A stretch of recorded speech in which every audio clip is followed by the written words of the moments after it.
ಶ್ರೀರಾಮ ಸಮರ್ಥ ಶ್ರೀ ಮಹಾರಾಜರ ದಿವ್ಯ ಸತ್ಸಂಗ ಪ್ರವಚನ. जयाच्या जनी जन्म नामार्थ झाला, जयाने सदा वास नामात केला. जयाच्या मुखी सर्वदा नाम कीर्ती, नमस्कार त्या ब्रह्म चैतन्य मूर्ती.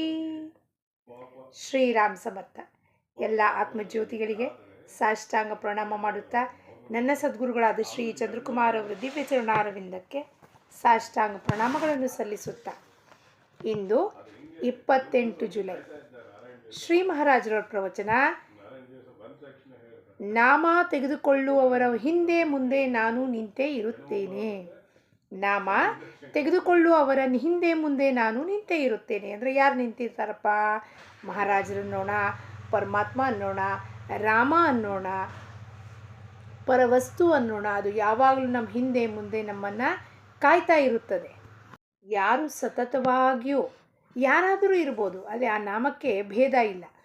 ಇವನು ತಗೋತಾನೆ ನಾಮ, ಇವನು ಹಿಂದೆ ಇರ್ತೀನಿ, ಕಳ್ಳನ ಹಿಂದಿರೋದಿಲ್ಲ, ಇವನು ಸಂತರಿಂದಿರ್ತೀನಿ, ಕಳ್ಳನ ಹಿಂದಿರೋದಿಲ್ಲ, ಅಥವಾ ಚೋರ್ಗೆ ಪೀಛೆ ರಹುಂಗ, ಡಾಕುಗೆ ಪೀಛೆ ನೈ ರಹುಂಗ, ಹಂಗಿರೋದಿಲ್ಲ. ಯಾರು ಬೇಕಾದವ್ರು ಇರಲಿ, ಅಲ್ಲಿ ಜಾತಿ ಧರ್ಮ ಮತ ಭೇದ ಏನೂ ಇಲ್ಲ. ಪರಮಾತ್ಮನಿಗೆ ಯಾರು ನಾಮ ತಗೊಳ್ತಾರೋ, ಅಪ್ಪ ಪರಮಾತ್ಮ ನಾನಿವತ್ತು ಕಳ್ತನ ಮಾಡೋಕ್ಕೆ ಹೋಗ್ತೀನಿ ಅಂದರೆ ಅವನ ಹಿಂದೂ ಭಗವಂತ ಇರ್ತಾರೆ. ಯಾಕೆಂದರೆ ಪರಮಾತ್ಮ ನಾಮಕ್ಕೆ ಸೋತು ಬೀಳ್ತಾನೆ, ಆ ಭಕ್ತಿಗೆ ಸೋತು ಬೀಳ್ತಾನೆ ಅವನು. ಹಾಗಾಗಿ ಯಾರು ಅವನನ್ನು ಪ್ರೀತಿಯಿಂದ ಕರೀತಾರೋ ಅವನ ಹಿಂದೆ ಮುಂದೆ ಅವನು ನಿಂತಿರುತ್ತೇನೆ ಅಂತ ಹೇಳ್ತಾನೆ. ರತ್ನಾಕರ ದರೋಡೆಖೋರನ ಹಿಂದೆ ಭಗವಂತ ಇರಲಿಲ್ವಾ? ಇತ್ತ. ಯಾವಾಗ ಅವನು ಆ ಸದ್ಗುರುಗಳು ಬಂದಾಗ, ನಾರದರು ಬಂದು ಕಣ್ಣು ತೆರೆದಾಗ ಏನಾಯ್ತಪ್ಪ, ಅವನು ದರೋಡೆಖೋರಿಂದ ಏನಾದ, ಅವನು ವಾಲ್ಮೀಕಿ ಆದರವರು. ಸೊ ಆ ನಾಮ ಇತ್ತು ಯಾವಾಗಲೂ ಅವನ ಜೊತೆಗೆ. ಏನು ಹೇಳ್ತಾರೆ ಶ್ರೀ ಮಹಾರಾಜರು? ಎಲ್ಲರೂ ಸೇರಿ ನೋಡೋಣ. ಗೂಢವನ್ನು ಶೋಧಿಸುವುದರ ಕಡೆಗೆ ಮನುಷ್ಯನ ಸ್ವಾಭಾವಿಕ ವೃತ್ತಿ ಇರುತ್ತದೆ. ಗೂಢವನ್ನು ಆಲ್ವೇಸ್, ಗೂಢ ಅಂದರೆ ಡೀಪ್, ಇದರ ಹಿನ್ನೆಲೆ ಏನಿದೆಯಪ್ಪ, ಇಸ್ಕೆ ಪೀಛೆ ಕಾ ರಾಸ್ ಕ್ಯಾ ಹೇ ಅಂತ ಅಂದ್ಬಿಟ್ಟು always we go deep down. ಯಾವುದರ ವಿಷಯ ಇರಬಹುದು. ಕೊಂಕಣ ಪ್ರದೇಶದಲ್ಲಿ ನೀರಿನ ಸೆಲೆಗಳು ಬಹಳ ಇರುತ್ತವೆ. ಝರ ಬರ್ತಾ ಇರುತ್ತೆ, ಸಣ್ಣದಾಗೆ ನೀರು ಬರ್ತಾ ಇರುತ್ತೆ. ಅವು ಎಲ್ಲಿಂದ ಬರುತ್ತವೆ ಎಂಬುದು ತಿಳಿಯುವುದಿಲ್ಲ. ಅಂದರೆ ದೃಶ್ಯದಲ್ಲಿ ಇರುವ ವಿಷಯಗಳ ಮೂಲವೇ ನಮಗೆ ತಿಳಿಯುವುದಿಲ್ಲ. ಅಂದಮೇಲೆ ಯಾವುದು ಅದೃಶ್ಯವಿರುತ್ತದೆಯೋ ಅದರ ಮೂಲವು ನಮಗೆ ಹೇಗೆ ತಿಳಿಯುತ್ತದೆ? ನಾನು ಹೇಗೆ ಮಾತನಾಡುತ್ತೇನೆ? ಮಹಾರಾಜರು ಕೇಳ್ತಾರೆ, ಈಗ ಕಣ್ಣು ಮುಂದೆ ಅದು ಕಾಣಿಸ್ತಾ ಇದೆ, small stream of water is flowing down, but where it is coming from we don't know. ಹೈವೇನಲ್ಲಿ ಹೋಗುವಾಗ ಬೆಟ್ಟ ಗುಡ್ಡ ಅಲ್ಲೆಲ್ಲ ಕಾಣಿಸ್ತಾ ಇರುತ್ತೆ, ಅಲ್ಲಿನೆಲ್ಲ ನೀರು ಹರಿತಾ ಇರುತ್ತೆ. ಕಣ್ಣು ಮುಂದೆ ಕಾಣಿಸ್ತಿದೆ, ನೀರು ಹರಿತಾ ಇದೆ, ಆದರೆ ಅದರ ಮೂಲ ಸೋರ್ಸ್ ಎಲ್ಲಿಂದ ಬರ್ತಾ ಇದೆ ಗೊತ್ತಾಗ್ತಿಲ್ಲ. ಅದರಂತೆ ಮಹಾರಾಜರು ಹೇಳ್ತಾರೆ, ಯಾರು ಅದೃಶ್ಯವಾಗಿದ್ದಾನೋ ಪರಮಾತ್ಮ, ಪರವಸ್ತು ಅಂತೀವಿ, ನಮ್ಮ ಒಳಗಿದ್ದಾನೆ ಅಂತೀವಿ, ಆದರೆ ನಮಗೆ ಅವನು ಕಾಣಿಸೋದಿಲ್ಲ. ಅದರ ಮೂಲ ನಮಗೆ ಹೆಂಗೆ ತಿಳಿಯುತ್ತಪ್ಪ? ಸೋರ್ಸ್ ತಿಳಿಯೋಕ್ಕೆ ಸಾಧ್ಯತೆಯೇ ಇಲ್ಲ. ನಾನು ಹೇಗೆ ಮಾತನಾಡುತ್ತೇನೆ? ಈಗ ಈ ಮಾತು ಬರ್ತಾ ಇದೆ, ಈ ಮಾತು ಎಲ್ಲಿಂದ ಬರ್ತಾ ಇದೆ? ಯಾವತ್ತಾರು ಇದರ ಕಡೆ ನಾವು ಗಮನ ಹರಿಸಿದೀವಾ? ಈ ಎರಡು ತುಟಿಗಳು ಹಿಂಗೆ ಲಿಪ್ ಸಿಂಕ್ ಮಾಡ್ತಿದೆ, but where the Vani is coming from, ಅದರ ಕಡೆ ಯಾವತ್ತಾರು ಗಮನ ಹರಿಸಿದೀವಾ ನಾವು? ನನ್ನ ಮನಸ್ಸು ಎಲ್ಲಿಂದ ಬಂದಿರುತ್ತದೆ? ಇದು ದೇಹ ಬುದ್ಧಿಯಲ್ಲಿರುವ ಜನರಿಗೆ ತಿಳಿಯುವುದು ಕಠಿಣವಿರುತ್ತದೆ. ಯಾರು ನಾಮದಲ್ಲಿ ಇರುತ್ತಾರೋ ಅವರು ಮಾತ್ರ ನನ್ನನ್ನು ಸರಿಯಾಗಿ ತಿಳಿದುಕೊಂಡರು. ನಾವೇನು ಶಬ್ದಗಳು ಉಚ್ಚಾರ ಮಾಡ್ತಿದೆಯೋ ಅದೆಲ್ಲವೂ ಸೌಂಡ್. ಈಗ 4 ವಾಣಿ: ಪರ, ಪಶ್ಯಂತಿ, ಮಧ್ಯಮ, ವೈಖರಿ. ಪರ ಇಲ್ಲಿ ನಾಭಿಯಲ್ಲಿ, ಪಶ್ಯಂತಿ ಹಾರ್ಟ್ ಚಕ್ರ, ಮಧ್ಯಮ ಇಂದ ವಿಶುದ್ಧಿ ಆ್ಯಂಡ್ ಬಾಯಿಂದ ಬರ್ತಿದೆ ವೈಖರಿ. ಈಗ ಇಲ್ಲಿ ಬಂದು ಫಾರ್ಮ್ಯಾಟ್ ಆಗ್ತಿರತ್ತೆ, ಇಲ್ಲೆಲ್ಲ ಅರ್ಥ ತಿಳಿಯುತ್ತೆ, ಇಲ್ಲಿ ಫಾರ್ಮ್ಯಾಟ್ ಆಗುತ್ತೆ, ಇಲ್ಲಿಂದ ಬಾಯಿಂದ ಶಬ್ದಗಳು ಬರುತ್ತದೆ. ಆದರೆ 4 ವಾಣಿ 4 ಎನರ್ಜಿ ಏನಾಗುತ್ತೆ, 4 ಪ್ರಕಾರದಿಂದ ಎನರ್ಜಿ ಬಂದು ಕೂಡಿ ಇಲ್ಲಿಂದ ಆಚೆ ಬರಬೇಕು. ಸೊ ಅದು ಎಲ್ಲಿಂದ ಬರ್ತಿದೆ, ಸೋರ್ಸಿಂದ ನಮಗೆ ಗೊತ್ತಾಗ್ತಿದೆಯಾ? ಇಲ್ಲ. ಪ್ರಪಂಚದಲ್ಲಿದ್ದಾಗ ಯಾವ ಚಕ್ರದಿಂದ ಬರ್ತಿದ್ದೀರಿ, ಎಲ್ಲಿಂದ ಬರ್ತಿದ್ದೀರಿ, ಯಾರಿಗೆ ಗೊತ್ತು? ಅದರಂತೆ ಮಹಾರಾಜರು ಹೇಳ್ತಾರೆ, ಇದನ್ನು ತಿಳ್ಕೋಬೇಕು ಅಂದರೆ ನಾವು ಯಾರು ನಾಮದಲ್ಲಿ ಇರುತ್ತಾರೋ ಅವ್ರಿಗೆ ಇವೆಲ್ಲವೂ ತಿಳಿಯುತ್ತದೆ. ನೀವು ನಿಮ್ಮ ಪ್ರಪಂಚದ ಕಲ್ಯಾಣಕ್ಕಾಗಿ ನನ್ನ ಕಡೆಗೆ ಬರುತ್ತೀರಿ, ಆದರೆ ಇದೆಲ್ಲಿಯೇನು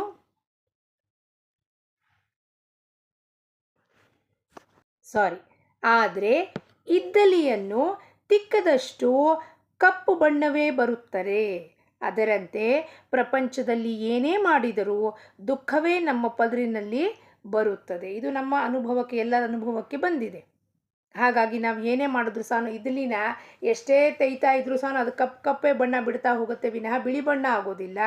ಹಾಗಾಗಿ ನಾವು ಪ್ರಪಂಚದಲ್ಲಿ ಎಷ್ಟೇ ಖಟಾಪಿಟಿ ಮಾಡಿ ಇದನ್ನು ಗಳಿಸ್ತೀನಿ ಅದನ್ನು ಗಳಿಸ್ತೀನಿ ಈ ಸುಖ ಪಡ್ಕೋತೀನಿ ಅಂದರೆ ಕಡೆಗೆ that is going to, because the sukha is one face and other face is dukha always waiting. ಇದನ್ನು ಅನ್ಕೋತಿದ್ದೀನಿ ನಾನು ಹಿಂಗೆ ಸುಖ ಇದೆ ಅಂತ, ಅದರ ಹಿನ್ನೆಲೆ ಅದರ same side of the two sides of a ಕಾಯಿನಿನ ಎರಡು ಮುಖ, ಇಲ್ಲಿ ಸುಖ ಇದ್ದರೆ ಇದು ಹಿನ್ನೆಲೆ ದುಃಖ, ಇವೆರಡು ಮನಸ್ಸಿಗೆ ಉಂಟು.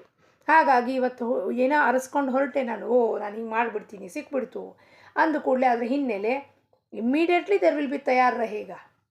ನಾವು ತಿಳಿದು ಯಾವ ತಪ್ಪು ಮಾಡುತ್ತೇವೆಯೋ ಅವುಗಳ ದೋಷ ನಮಗೆ ತಿಳಿಯದೆ ಮಾಡಿದ ತಪ್ಪಿಗೆ ದೋಷ ಇರುವುದಿಲ್ಲ.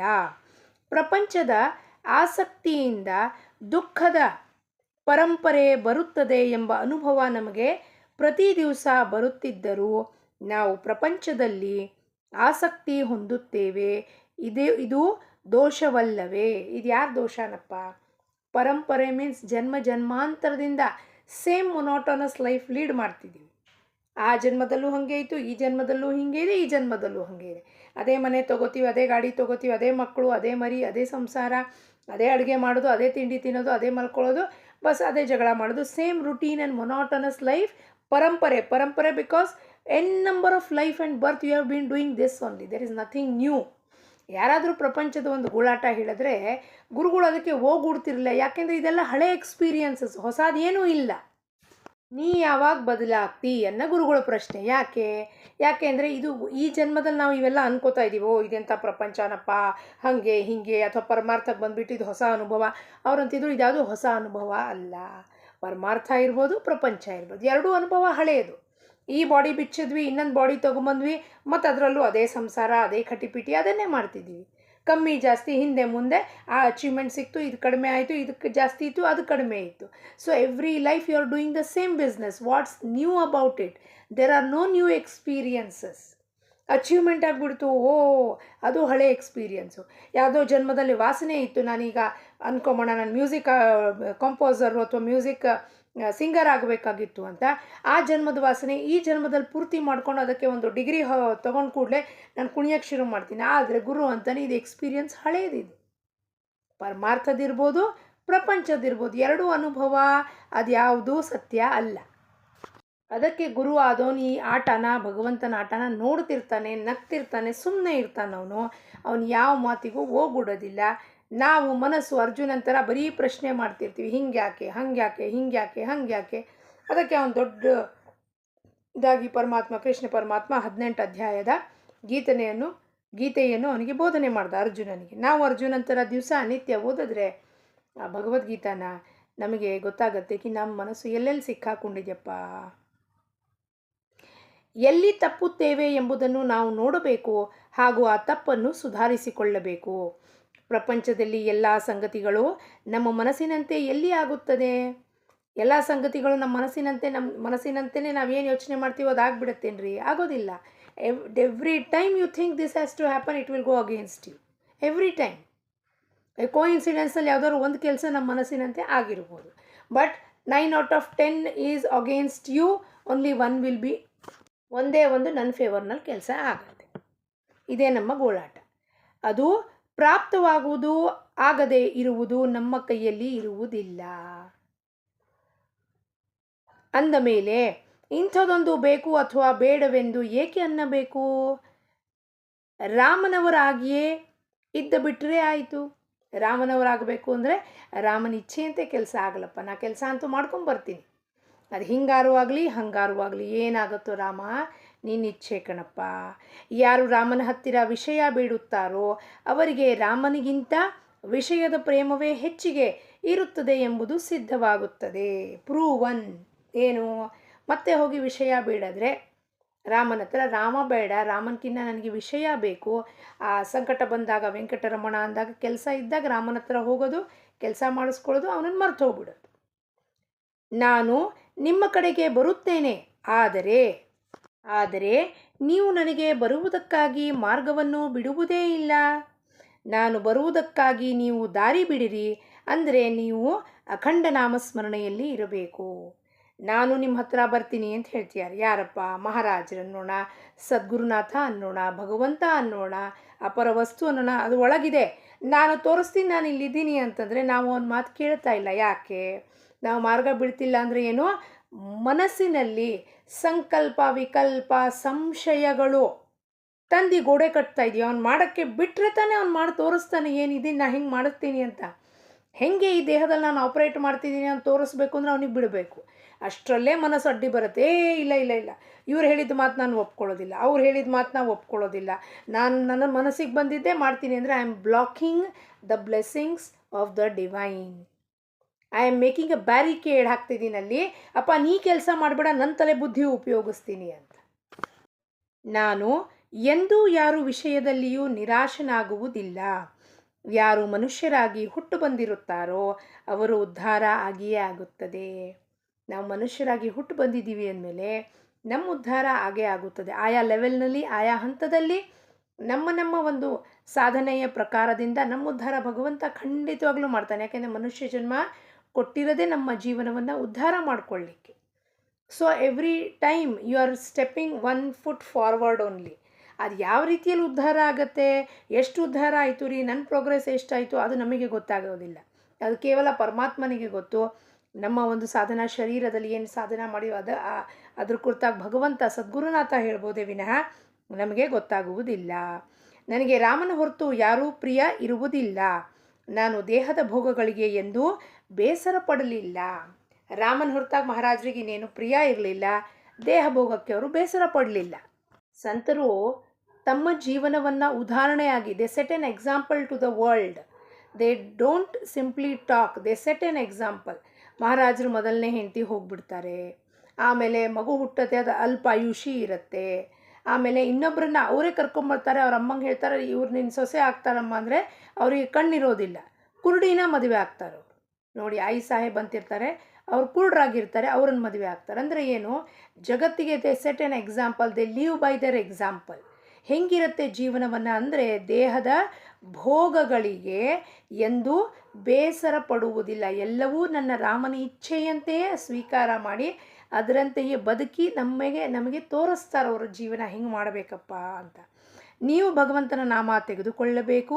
ಇದಕ್ಕಿಂತ ನನಗೆ ಯಾವ ಹೆಚ್ಚಿನ ಅಪೇಕ್ಷೆಯೂ ಇರುವುದಿಲ್ಲ. ನಾನು ನನ್ನ ಜನರಿಗೆ ಹಗಲಿರಳು ಹೇಳುವುದೇನೆಂದರೆ, ಏನೇ ಆದರೂ ಭಗವಂತನ ನಾಮವನ್ನು ಬಿಡಬೇಡಿರಿ. ಯಾರು ನನ್ನವರೆಂದು ಹೇಳಿಕೊಳ್ಳುತ್ತಾರೋ ಅವರಿಗೆ ನಾಮದ ಪ್ರೇಮ ಇರಲಿಕ್ಕೇ ಬೇಕು. ನಾವು ಮಹಾರಾಜ್ ಶ್ರೀ ಮಹಾರಾಜ್ ನಮ್ಮವರು ಅಂತ ಹೇಳಿದ್ಮೇಲೆ ನಮಗೆ ನಾಮದ ಪ್ರೇಮ ಇರಲೇಬೇಕು. ಮಹಾರಾಜ್ ಅಂದರೆ ನಾಮ ಅಂದರೆ ಮಹಾರಾಜ್. ಜೀವನದಲ್ಲಿ ನೀವು ಗಾಬರಿಯಾಗಬೇಡಿರಿ, ಧ್ಯೇಯ ಬಿಡಬೇಡಿರಿ. ತೆಗೆದುಕೊಳ್ಳುವುದಾದರೆ ಒಂದು ನಾಮವನ್ನೇ ತೆಗೆದುಕೊಳ್ಳಿರಿ. ಸಿಚುವೇಶನ್ನಲ್ಲಿ ಏನು ಮಾಡಲಪ್ಪ ಅಂತ ತಲೆ ಕೆಡಿಸ್ಕೊಂಡು ಕೂಡಬೇಡ್ರಿ, ನಾಮ ತಗೊಳ್ತಾ ಹೋಗ್ರಿ. ಆ ನಾಮ ನಿಮಗೆ ಕರೆಕ್ಟ್ ದಾರಿ, ಕರೆಕ್ಟ್ ಡೈರೆಕ್ಷನ್ನಲ್ಲಿ ತಾನೇ ಕರ್ಕೊಂಡು ಹೋಗುತ್ತೆ.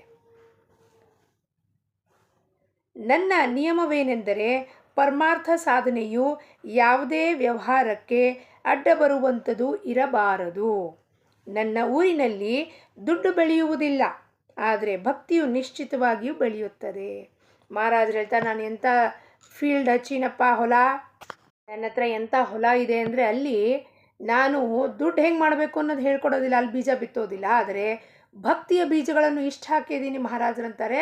ಭಕ್ತಿ ಬೆಳೀತಾ ಇರತ್ತೆ ಅಂತ. ಗೋಂದಾವಲಿಯಲ್ಲಿ ನಮ್ಮ ಭೂಮಿಯಲ್ಲಿ ಏನು ಬೆಳೆಯುತ್ತಪ್ಪ ಅಂದರೆ ರಾಶಿಯಷ್ಟು ಭಕ್ತಿ ಬೆಳೆಯುತ್ತದೆ. ಯಾರ ಹತ್ತಿರ ಭಗವಂತನ ನಾಮ ಇರುತ್ತದೆಯೋ ಅವರ ಹಿಂದೆ ಮುಂದೆ ನಾನು ನಿಂತೇ ಇರುತ್ತೇನೆ. ನಾನು ನಿಮ್ಮ ಹತ್ತಿರ ಇದ್ದೇ ಇರುತ್ತೇನೆ, ಆದರೆ ಹೇಗೆ ಇರುತ್ತೇನೆ ಎಂಬುದನ್ನು ವಿಚಾರ ಮಾಡಬೇಡಿರಿ. ನಾವು ಅದು ಬುದ್ಧಿ ಹಚ್ಚೋದು ಬೇಡ. ಹೆಂಗಿರ್ತೀರಿ ಮಹಾರಾಜನ ಹಿಂದೆ ಮುಂದೆ ನೀವು ಹೇಳಿದ್ದೀರಿ, ಹೆಂಗಿರ್ತೀರಿ? Don't question and don't doubt the presence of God. ಅದನ್ನೇ ಹೆಬ್ಬಳ್ಳಿ ಗುರುಗಳು ಹೇಳಿದ್ದು ಏನು, practice the presence of God. ಯಾವಾಗಲೂ ಭಗವಂತ ಅಪ್ಪ ನೀ ನನ್ನ ಜೊತೆಗಿದ್ದಿ, ನನ್ನ ಜೊತೆಗೆ ಹಿಂದೆ ಮುಂದೆ ಮೇಲೆ ಕೆಳಗಡೆ ಅತ್ತ ಇತ್ತ ಸುತ್ತ ಮುತ್ತ ಎಲ್ಲ ಕಡೆಯೂ ನಾನು ಹೆಜ್ಜೆ ಇಟ್ಟಲ್ಲಿ ನೀ ನನ್ನ ಜೊತೆಗಿದ್ದಿ, ಹಿಂದಿದ್ದಿ ಮುಂದಿದ್ದಿ. Practice the presence of God every second of your life.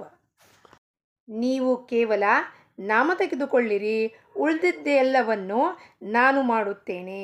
ನೀವು ಎಚ್ಚರ ಇಲ್ಲದಿರುವಾಗ ನಾಮ ತೆಗೆದುಕೊಳ್ಳುವ ಜವಾಬ್ದಾರಿ, ನೀವು ಎಚ್ಚರದಲ್ಲಿ ಇರುವಾಗ ನಾಮ ತೆಗೆದುಕೊಳ್ಳುವ ಜವಾಬ್ದಾರಿ ನಿಮಗೆ ಇರುತ್ತದೆ.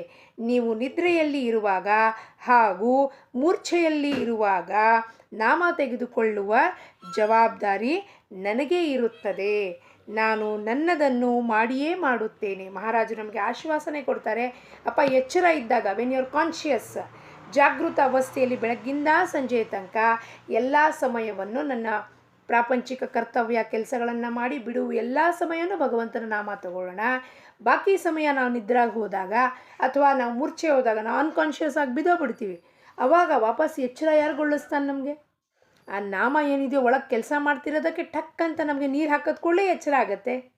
ಬಗ್ಗೆ ಯಾವತ್ತಾರು ನಾವು ವಿಚಾರ ಮಾಡಿದ್ದೀವ? ನಾವು ರಸ್ತೆಯಲ್ಲಿ ಹೋಗ್ತಿದ್ವಿ, ಅಲ್ಲ ಮನೆಯಲ್ಲಿ ಇದ್ವಿ, ನಮಗೆ ತಲೆ ಸುತ್ತು ಬಂತು, ಡಮ್ ಅಂತ ಬಿದ್ದೋಗ್ಬಿಟ್ಟು, ಅಂದರೆ body lost the balance and then it fell down ಆದಮೇಲೆ ಸ್ವಲ್ಪ ಹೊತ್ತಾದಮೇಲೆ ಎಲ್ಲರೂ ನೀರು ಚುಮುಕಿಸ್ತಾರೆ. ಹಿಂಗೆ ನೀರು ಚುಮುಕಿಸಿದಾಗ ಬಾಡಿ ಮೇಲೆ ನೀರು ಚುಮುಕಿಸಿದ್ದು ಎಚ್ಚರಗೊಳಿಸಿದ್ದು ಯಾರು? ಒಳಗಿಂದ ಏಳು ಏಳು ಏಳು ಏಳು ಅಂತ ಹೇಳಿದ್ಯಾರು?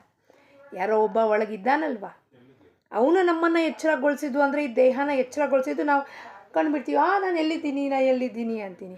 ಆದರೆ ಯಾರು ನೀರಂತೂ ಹಾಕಿದ್ದೀವಿ ಬಾಡಿಗೆ, ಹಿಂಗೆ ಛಂಗ್ ಅಂತ ಮುಖದ ಮೇಲೆ ನೀರು ಬಿದ್ದಿದ್ದು ಇಲ್ಲಿ ಸ್ಕಿನ್ ಮೇಲೆ. ಆದರೆ ಎಚ್ಚರ ಹೆಂಗಾಯಿತು ನನಗೆ? ಹಂಗಂದರೆ ಯಾರೋ ಒಬ್ಬ ಇದ್ದಾನೆ ಒಳಗೆ, ಕೂತು ನಮಗೆ ಎಚ್ಚರಗೊಳಿಸ್ತಾನೆ, ಈ ಕೈ ಚಲನವಲನ ಮಾಡಿಸ್ತಾನೆ, ಕಣ್ಣು ಪಿಳಕಿಸ್ತಾನೆ, ಕಿವಿಯಿಂದ ಶಬ್ದಗಳನ್ನು ಕೇಳೋ ಹಂಗೆ ಮಾಡ್ತಾನೆ, ನಾಲ್ಗೆಗೆ ರುಚಿ ಅನುಭವಿಸ್ಲಿಕ್ಕೆ ಅವಕಾಶ ಮಾಡಿಕೊಡ್ತಾನೆ. ಹಂಗಂದಮೇಲೆ ನಾವು ಅವನ ನಾಮ ತೊಗೊಂಡು ಅವನಿಗೆ ಗ್ರ್ಯಾಟಿಟ್ಯೂಡ್ ಅರ್ಪಿಸಬಾರ್ದಾ? ಇಷ್ಟು ಎಲ್ಲವನ್ನು ನಮಗೆ ಕೊಟ್ಟು ಫ್ರೀಯಾಗಿ, ನಾವೇನು ದುಡ್ಡು ಕಾಸು ಕಟ್ಟಿಲ್ಲ ಈ ಬಾಡಿ ತೊಗೊಂಬರ್ಲಿಕ್ಕೆ, ಅದಕ್ಕೆ ಭಗವಂತನೇ ಎಲ್ಲವೂ ಫಿಟ್ಟಿಂಗ್ ಮಾಡಿಕೊಟ್ಟಿದ್ದಾನೆ. ಅದಕ್ಕೆ ನಾವು ಗ್ರ್ಯಾಟಿಟ್ಯೂಡ್ ಅರ್ಪಿಸ್ಲಿಕ್ಕೆ ಏನು ಮಾಡಬೇಕು? ಧನ್ಯತೆ ಭಾವನ ಅರ್ಪಿಸೋಕ್ಕೆ we should be thankful to him, grateful to him. ಅಪ್ಪ ಪರಮಾತ್ಮ, ಇಷ್ಟೆಲ್ಲ ನೀ ಕೊಟ್ಟಿದ್ದಿ, ಅದಕ್ಕೆ ಈ ಬಾಯಿಂದ ನಿನ್ನನ್ನು ಕೊಂಡಾಡ್ತೀನಿ ಸದಾ, ಕಿವಿಗಳಿಂದ ನಿನ್ನ ನಾಮ ಶ್ರವಣ ಮಾಡ್ತೀನಿ, ಲೀಲೆಗಳನ್ನು ಶ್ರವಣ ಮಾಡ್ತೀನಿ, ಕಣ್ಗಳಿಂದ ನಿನ್ನನ್ನೇ ಕೇವಲ ಎಲ್ಲರಲ್ಲೂ ಅಚರ ವಸ್ತುಗಳಲ್ಲಿ ನೋಡುತ್ತೇನೆ ಅನ್ನೋದನ್ನು ಅಭ್ಯಾಸವನ್ನು ನೀವು ಸೇರಿ ಮಾಡೋಣ. ಇಂದಿನ ಬೋಧವಚನ, ಎಲ್ಲಿ ನಾಮವೋ ಅಲ್ಲಿ ನಾನು ಇರುತ್ತೇನೆ ಎಂದು ಭಾವನೆಯನ್ನು ಹೊಂದಿರಿ. ಎಲ್ಲಿ ನಾಮ ನಡೀತಾ ಇದೆಯೋ ಅಲ್ಲಿ ಭಗವಂತನ ಅಸ್ತಿತ್ವ ಇರಲೇಬೇಕು. ಎಲ್ಲ ಕಡೆನೂ ಅಸ್ತಿತ್ವ ಇದೆ ಅವನು. ಎಲ್ಲಿ ನಾಮ ಇದೆಯೋ ಅಲ್ಲಿ you can feel the presence of God ಅಂತ ಹೇಳುತ್ತಾ, let us all feel the presence and experience him in this birth. Janaki ಜೀವನ ಸ್ಮರಣೆ. ಜೈ ಜೈ ರಾಮ್. ಲೋಕಾಹ ಸಮಸ್ತಾಹ ಸುಖಿನೋ ಭವಂತು.